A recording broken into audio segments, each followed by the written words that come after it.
জঘন্যতম অনুভূতি নিয়ে আপনি আর কতদিন বেঁচে থাকবেন? যে অনুভূতি আপনার জীবনের নিঃশ্বাসকে বন্ধ করে দিয়েছে, আপনার মনের প্রশান্তিকে দূর করে দিয়েছে, আপনার জিনা হারাম করে দিয়েছে। আপনি সেই অনুভূতি নিয়ে আর কতদিন বাঁচতে চান? বের হয়ে আসেন। অনেক হলো তো। অনেক অভিযোগ হলো, কেন করলো? কিসের জন্য করলো? আমি কি একমাত্র মানুষ ছিলাম? কেন মিথ্যা বলল? কেন বেঈমানি করলো? কেন আমাকে ছাড়লো? Please don't complain. বের হয়ে আসেন। আপনি চাইলেও সবকিছু চেঞ্জ করতে পারবেন না।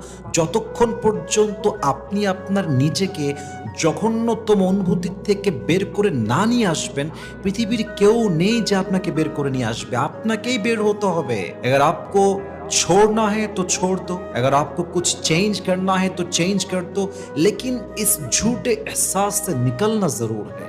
যে অনুভূতি আপনাকে প্রত্যেকদিন ঘুঁটে, ঘুঁটে মারে, যে অনুভূতি আপনার মনের প্রশান্তিকে একদম মাটির নিচে দাফন করে দিয়েছে, এই প্রশান্তি আপনি যদি আনতে চান, আপনার মনের শান্তি যদি আপনি আনতে চান, আপনার ভেতরের জঘন্য অনুভূতি আপনাকে দূর করতেই হবে। তবেই আপনার জীবনকে সুন্দর করবে একজন। বলেন সবাই, তিনি কে?